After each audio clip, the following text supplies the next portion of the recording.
ఓం శ్రీ జ్ఞాన సరస్వతి నమ. ఓం శ్రీ అష్టలక్ష్మి దేవి నమో నమ. అందరికీ నమస్తే.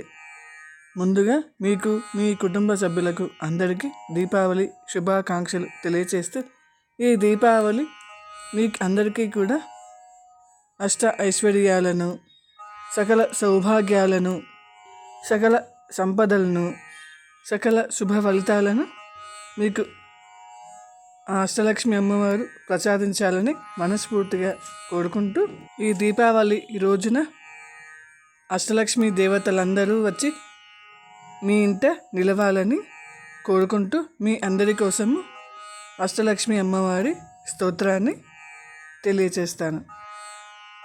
ఈ స్తోత్రం చేయటం వలన అష్ట కష్టాల నుండి తొలగించి అష్ట ఐశ్వర్యాలను ప్రసాదిస్తుంది. ఈ స్తోత్రము లక్ష్మీదేవి యొక్క 8 రూపాలను స్తుతిస్తుంది మరియు ఆధ్యాత్మికత, భౌతిక సంపద, వ్యవసాయము, రాజరికము, జ్ఞానము, ధైర్యము, సంతానము మరియు విజయము వంటి 8 రకాల శ్రేయస్సులను అందిస్తుంది. అష్టలక్ష్మి స్తోత్రంలో ఆదిలక్ష్మి స్తోత్రం.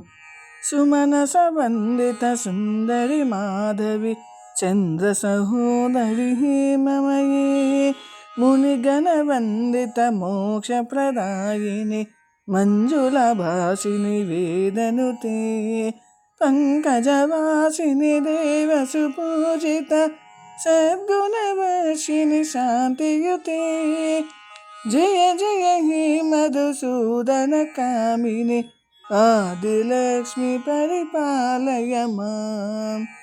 ఈ స్తోత్రంలో, ఓ ఆదిలక్ష్మీదేవి, మంచివాడిచే పూజించబడతావు. మాధవుని భార్యవు, చంద్రుని సోదరివి, బంగారంతో నిండి ఉన్నావు, వేదాలచే ప్రశంసించబడతావు, మంచి గుణాలను, ఆహ్లాదకరమైన హృదయాన్ని ప్రసాదిస్తావు. మధుసూదన్ని ప్రియమైన పత్ని ఓ ఆదిలక్ష్మీదేవి, దయచేసి నీ దయతో నన్ను పరిపాలించు అని ఇక్కడ కోరుకున్నారు. అష్టలక్ష్మి స్తోత్రం.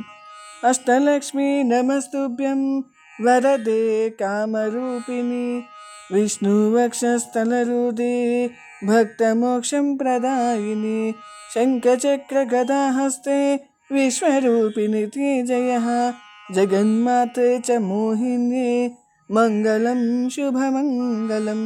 ఈ స్తోత్రంలో ఏ దేవతలను ఏ విధంగా ఆరాధించాలి, ఏ విధంగా వేడుకోవాలి, వాటి స్తోత్రము, అర్థము, లిరిక్స్, ప్రత్యేక అష్టలక్ష్మి స్తోత్రం అర్థము చేయడం వలన ఎలాంటి ఫలాలు సిద్ధిస్తాయో ఆ వీడియో చేసి లింక్ డిస్క్రిప్షన్ బాక్స్లో పెట్టాను, తప్పకుండా చూడండి.